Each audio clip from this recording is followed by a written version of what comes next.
ദൈവ തിരുനാമത്തിന് മഹത്വമുണ്ടാകുമാറാകട്ടെ. ഏതാനും ദിവസങ്ങൾക്ക് മുൻപ് ഞാൻ കേട്ട ഒരു പ്രസംഗത്തിലെ ചില വരികളിൽ നിന്നും അടർത്തിയെടുത്ത ചില വാചകങ്ങൾ തിരുവചന ധ്യാനത്തിന് വേണ്ടി എടുക്കുവാൻ വേണ്ടി ഞാൻ ആഗ്രഹിക്കുന്നു. കേരളത്തിലെ മുഖ്യധാര പെന്തക്കോസ്ത് പ്രസ്ഥാനത്തിൻ്റെ ഒരു വലിയ മീറ്റിങ്ങിൻ്റെ സമാപന രാത്രിയിൽ ഒരു പ്രസംഗകൻ പ്രസംഗിക്കുന്ന എൻ്റെ തുടക്കം എന്നെ വളരെയധികം ചിന്തിപ്പിക്കുവാൻ വേണ്ടി ഇടയായിത്തീർന്നു. ഇതിൻ്റെ പശ്ചാത്തലം ഞാനെന്ന് പറയാം.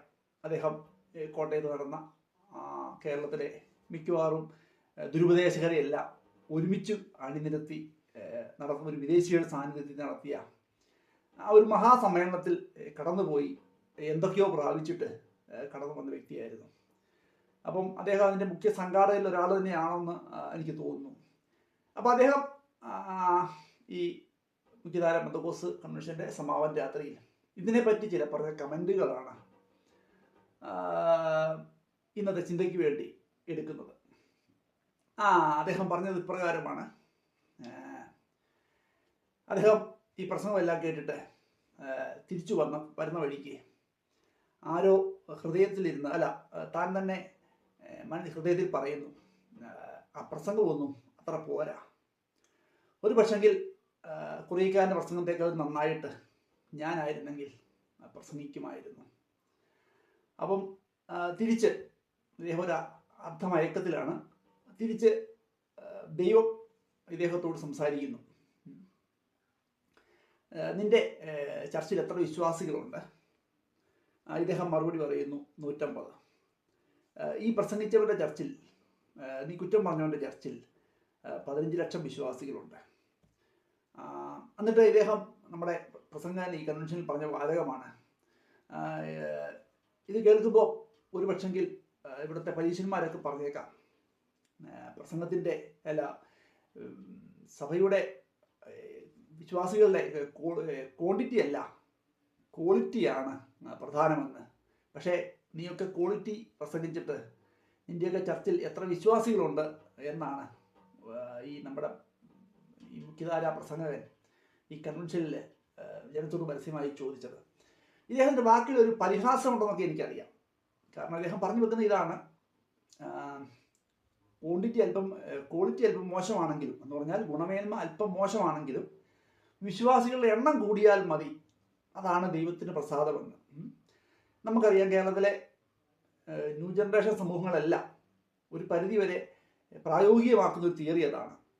വേർപാടിനും വിശുദ്ധിക്കും വലിയ പ്രാധാന്യമൊന്നും കൊടുത്തില്ലെങ്കിലും വിശ്വാസികളുടെ എണ്ണം കൂടിയാൽ മതി, അതാണ് ദൈവത്തിന് പ്രസാദമെന്ന്.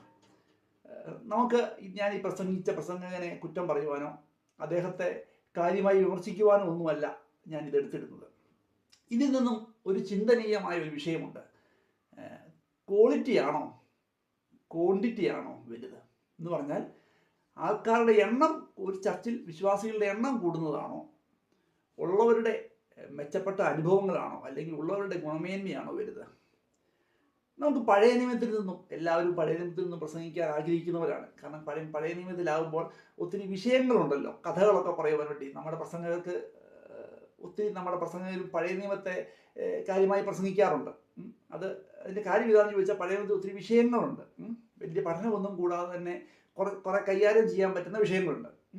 ഞാൻ അതിലേക്കല്ല പോകുന്നത്. എങ്കിലും ഈ ക്വാളിറ്റിയും ക്വാണ്ടിറ്റിയും തമ്മിലുള്ള ഒരു സംഘർഷം പഴയ നിയമസഭയിൽ നടന്നിട്ടുണ്ട്. നമുക്കൊരു വാക്യം വായിക്കാം, ആ വാക്യത്തിൽ നിന്ന് തുടങ്ങാം. ഈ പഴയ നിയമസഭയിൽ നമുക്കറിയാം, മരുഭൂമിയിലെ സഭ, ലക്ഷക്കണക്കിന് വിശ്വാസികൾ ഉണ്ടായിരുന്ന സഭയായിരുന്നു മരുഭൂമിയിലെ സഭ. ഈ മരുഭൂമിയിലെ സഭയെപ്പറ്റി പൗലോസ്ലീഹ കൊരിന്തി ലേഖനത്തിൽ പറഞ്ഞ ചില വാചകങ്ങൾ നമ്മുടെ ചിന്തയ്ക്ക് വേണ്ടി അത് വായിക്കുകയാണ്. സഹോദരന്മാരെ, നമ്മുടെ പിതാക്കന്മാരെല്ലാവരും മേഘത്തിന് കീഴിലായിരുന്നു. എല്ലാവരും സമുദ്രത്തിൽ കൂടി കടന്നു. എല്ലാവരും മേഘത്തിലും സമുദ്രത്തിലും സ്നാനമേറ്റു, മോശയോട് ചേർന്നു.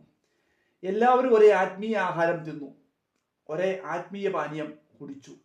അവരെ അനുഗമിച്ച ആത്മീയ പാറയിൽ നിന്നല്ലോ അവർ കുടിച്ചത്. ആ പാറ ക്രിസ്തുവായിരുന്നു. എങ്കിലും അവരിൽ മിക്കവരിലും ദൈവം പ്രസാദിച്ചില്ല. അവരെ മരുഭൂമിയിൽ തള്ളിക്കളഞ്ഞു എന്ന് നിങ്ങൾ അറിയാതിരിക്കരുത് എന്ന് ഞാൻ ആഗ്രഹിക്കുന്നു. ഇത് ദൃഷ്ടാന്തമായി സംഭവിച്ചു. അവർ മോഹിച്ചതുപോലെ നാമും ദുർമോഹികൾ ആകാതിരിക്കേണ്ടത് തന്നെ. ജനം തിന്മാനും കുടിപ്പാനും ഇരുന്നു, കളിപ്പാൻ എഴുന്നേറ്റു എന്ന് എഴുതിയിരിക്കുന്ന പ്രകാരം അവരിൽ ചിലരെ പോലെ നിങ്ങൾ വിഗ്രഹാരാധികൾ ആകരുത്.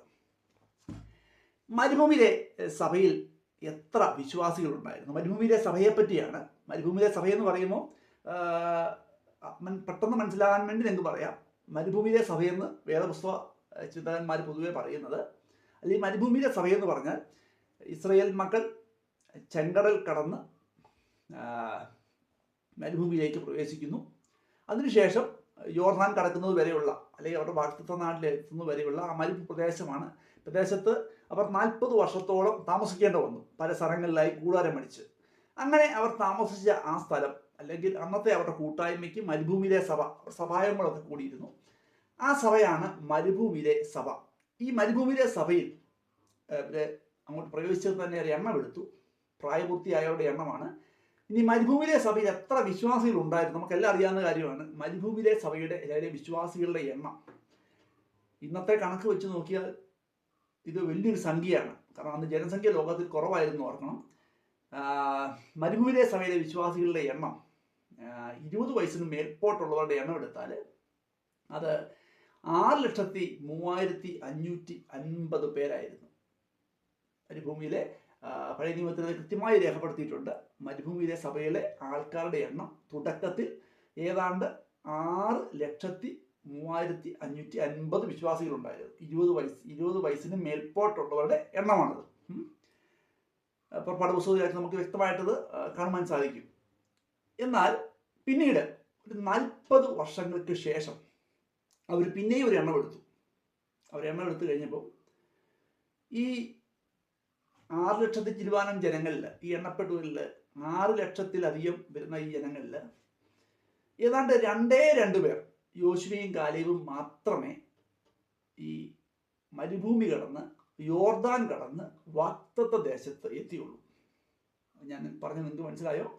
മരുഭൂമിയിലെ സഭയിലെ 6,00,000-ലധികം വിശ്വാസികൾ ഉണ്ടായിരുന്ന മരുഭൂമിയിലെ സഭയിൽ നിന്നും 2 പേർ മാത്രമേ അവരെന്തിനു വേണ്ടി ഇറങ്ങി പുറപ്പെട്ടു പോകും. ആ മരുഭൂമിയിലെ സഭയിലെ വിശ്വാസികൾ ഇറങ്ങി പുറപ്പെട്ടത്, അല്ലെങ്കിൽ അക്ഷരീയ ഇസ്രായേൽ ജനം ഇറങ്ങി പുറപ്പെട്ടത് മരുഭൂമിയിൽ അവസാനിക്കുവാൻ വേണ്ടി ആയിരുന്നില്ല. അവർ മരുഭൂമിയിൽ കടന്ന് യോർദാനും കടന്ന് അവർ വാഗ്ദത്ത നാടായ കനാനിലെത്തുന്നതിന് വേണ്ടിയായിരുന്നു. പക്ഷേ എണ്ണത്തിൽ വിശ്വാസികൾ ഒത്തിരി ഉണ്ടായിരുന്നു, പക്ഷേ ഗുണപ്പെട്ടവരുടെ എണ്ണം കുറവായിരുന്നു എന്നതുകൊണ്ടാണ് പിന്നീട് അവരെ എണ്ണിയപ്പോൾ, 20 വയസ്സിന് മേൽപോട്ടുള്ളവരെ എണ്ണിയപ്പോൾ യോശുവയും കാലേബും മാത്രമേ അതിൽ പെട്ടുള്ളൂ. അപ്പം മരുഭൂമിയിലെ സഭയിൽ നിന്നും അക്ഷരീയ കനാൻ നാട്ടിൽ പ്രവേശിച്ചത് ഏതാണ്ട് 2 പേർ മാത്രമായിരുന്നു. ഈ കാര്യം നമ്മൾ ഒരിക്കലും മറക്കരുത്. പ്രസംഗത്തിൻ്റെ അല്ലെങ്കിൽ വിശ്വാസികളുടെ ഒരു എണ്ണമല്ല, വിശ്വാസികളുടെ ക്വാണ്ടിറ്റി അല്ല, അതിനകത്തെ ക്വാളിറ്റി തന്നെയാണ് അതിനകത്തെ പ്രധാനപ്പെട്ട സംഗതി. സംഖ്യാപുസ്തകം 13-ാം അധ്യായം വായിച്ചു നോക്കിയാൽ ആ ഒരു ദുരന്തത്തിൻ്റെ വ്യാപ്തി നമുക്ക് മനസ്സിലാക്കുവാൻ കഴിയും. എന്ന് പറഞ്ഞാൽ ഭൂരിപക്ഷത്തിന് ജനത്തെ ഇറക്കുവാൻ കഴിഞ്ഞെന്നിരിക്കും. നമ്മൾ ഈ പറയുന്നത് പോലെ മരുഭൂമിയിലെ വിശ്വാസികളെല്ലാം കൊടുംപാവികളാണെന്നൊന്നും പറയാൻ പറ്റത്തില്ല.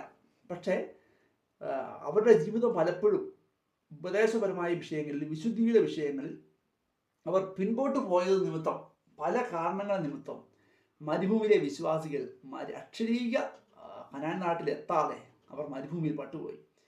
അവരുടെ നേതാവായിരുന്ന, നമ്മുടെ ഇന്നത്തെ ഭാഷയിൽ പറഞ്ഞാൽ അവരുടെ ചീഫ് പാസ്റ്ററായിരുന്ന മോശയ്ക്കോ അവരുടെ അസിസ്റ്റന്റ് പാസ്റ്ററായിരുന്ന അഹരോനോ പോലും അക്ഷരീയ കനാൻ നാട്ടിൽ പ്രവേശിക്കുവാൻ സാധിച്ചില്ല. അപ്പം അതിന് പല പല കാരണങ്ങളുണ്ട്. പക്ഷേ ഇതിന് ആത്യന്തികമായ കാരണം, അല്ലെങ്കിൽ മർമ്മപ്രധാനമായ കാരണം, എന്തുകൊണ്ട് തുടക്കത്തിൽ എണ്ണപ്പെട്ടവർ അവസാനം കനാൻ നാട്ടിൽ പ്രവേശിച്ചില്ല എന്ന് ചോദിച്ചാൽ ഒറ്റ ഉത്തരമേ ഉള്ളൂ. അവർ വിശുദ്ധിയോട് കോംപ്രമൈസ് ചെയ്തു, സന്ധി ചെയ്തു. അവർ പല കാലഘട്ടങ്ങളിലായി ഉപദേശ വിശുദ്ധിക്ക് വേണ്ടി ദൈവവാർക്ക് കൊടുത്ത പ്രമാണങ്ങൾ അനുസരിക്കാതെ ദൈവത്തെ വെല്ലുവിളിച്ചു. അവർ വിഗ്രഹാരാധികളായി മാറി. അതുകൊണ്ട് തന്നെ ആ ജനമെല്ലാം നശിച്ചു തീരുവോളം അവർ മരുഭൂമിയിൽ ഉഴഞ്ഞ് നടക്കേണ്ടി വന്നു. അപ്പോൾ നമ്മൾ ചിന്തിക്കേണ്ട വിഷയം ഇത്രമേ ഉള്ളൂ. പല്ല് പരിഹസിച്ചേക്കാം. നമ്മുടെയൊക്കെ ചർച്ചയിൽ വിശ്വാസികളുടെ എണ്ണം കുറവാണ്, അല്പം വിട്ടുവീഴ്ച ചെയ്തിരുന്നെങ്കിൽ ആൾ കൂടിയേനെ. ശരിയാണ്, വളരെ സത്യമാണ്. നമ്മളൊക്കെ അല്പം വിട്ടുവീഴ്ച ചെയ്താൽ ആൾ കൂടും. നമ്മുടെ പല ശുശ്രൂഷന്മാർക്കും വിട്ടുവീഴ്ച ചെയ്താൽ കൊള്ളാനുള്ള ആഗ്രഹമുണ്ട്. പക്ഷെ ഒരു കൂട്ടം ഇവരുടെയൊക്കെ പറയുന്ന രീതിയിൽ പറഞ്ഞാൽ, ഇവരുടെയൊക്കെ ഭാഷയിൽ പറഞ്ഞാൽ, ഒരു കൂട്ടം പരീശന്മാരെന്ന് പറയുന്നവരെ ഭയന്നാണ്, അല്ലെങ്കിൽ വിശുദ്ധിക്ക് വേണ്ടിയും വേർപാടിനെയും ബാധിക്കുന്ന ഒരു സമൂഹത്തെ ഭയന്നാണ് പലപ്പോഴും ഇവർ ഈ വിട്ടുവീഴ്ചയ്ക്ക് തയ്യാറാകാത്തത്. അതുകൊണ്ട് നമ്മൾ മനസ്സിലാക്കിയിരിക്കുക, ഒരിക്കലും ക്വാണ്ടിറ്റി അല്ല പ്രധാനം, തീർച്ചയായിട്ടും ക്വാളിറ്റി തന്നെയാണ് പ്രധാനം. കാരണം വിദേശ രാജ്യങ്ങളൊക്കെ 15-20 ലക്ഷം പേരെ ഒറ്റ പാസ്റ്റ് മേയിക്കുന്നതൊക്കെ നമുക്ക്, അങ്ങനെ സഭകളൊക്കെ നമുക്ക് കാണാൻ കഴിയും. ഈ 15 ലക്ഷം പേരെ എങ്ങനെയാണ് ഒരു പാസ്റ്റർ എങ്ങനെയാണ് 15 ലക്ഷം പേരുടെ കാര്യങ്ങൾ നോക്കി നടത്തുന്നതെന്ന് ചോദിച്ചാൽ എനിക്കതിനൊന്നും കൃത്യമായ ഉത്തരവൊന്നുമില്ല. ഏതായാലും കൊള്ളാം, വിശുദ്ധിയോടും വേർപാടിനോടും ഒരു സന്ധി ചെയ്യാതെ ഇത്രയും വലിയ ലക്ഷക്കണക്കിന് ആൾക്കാരെ ഒരു ചർച്ചിൽ കൊണ്ടു നടക്കുവാൻ പറ്റുകയില്ല എന്ന് മാത്രമേ എനിക്ക് പറയാൻ സാധിക്കുകയുള്ളൂ. ഞാൻ അതിനെക്കുറിച്ചോ ആ കൊറിയക്കാരൻ്റെ ചർച്ചിനെ പറ്റി ഒന്നും ഞാൻ കാര്യമായിട്ട് പറയുന്നില്ല. പക്ഷേ നമ്മുടെ ഇവിടെയിൽ അത്ര ചിന്തകൾ വിതയ്ക്കുന്ന ആൾക്കാരെ നമ്മൾ സൂക്ഷിക്കണം. നമുക്ക് വിശ്വാസികളുടെ എണ്ണം കൂടാത്തത് നമ്മൾ അതിവിശുദ്ധി പറയുന്നത് കൊണ്ടാണ് എന്ന് വാദിക്കുന്നവരെ നമ്മൾ ഒഴിവാക്കണം. നമ്മുടെ പുൽപ്പിറ്റുകളിൽ അവർക്ക് ഒരിക്കലും ഒരു അവസരം കൊടുക്കരുത്. പൗലോസ് തൻ്റെ നിജപുത്രനായ തീമോഥെയോസിന് എഴുതിയ 1-ാം ലേഖനത്തിലെ 4-ാം അധ്യായത്തിൽ പറയുന്ന ചില വാചകങ്ങൾ നിങ്ങളിത് വായിച്ച് കേൾപ്പിച്ചുകൊണ്ട് ഞാൻ ഇന്നത്തെ ഈ ചിന്തയങ്ങ് അവസാനിപ്പിക്കുവാൻ വേണ്ടി ആഗ്രഹിക്കുന്നു. അതിൻ്റെ 4-ാം അധ്യായം 12-ാം വാക്യം തൊട്ട്, 1 തീമോഥെയോസ് 4-ാം അധ്യായം അതിൻ്റെ 12-ാം വാക്യം മുതൽ, ആരും നിന്റെ യൗവനം തുച്ഛീകരിക്കരുത്. വാക്കിലും നടപ്പിലും സ്നേഹത്തിലും വിശ്വാസത്തിലും നിർമ്മലതയിലും വിശ്വാസിക്ക് മാതൃകയായിരിക്കുക. ഞാൻ വരുവോളം വായന, പ്രബോധനം, ഉപദേശം എന്നിവയിൽ നിലനിൽക്കുക.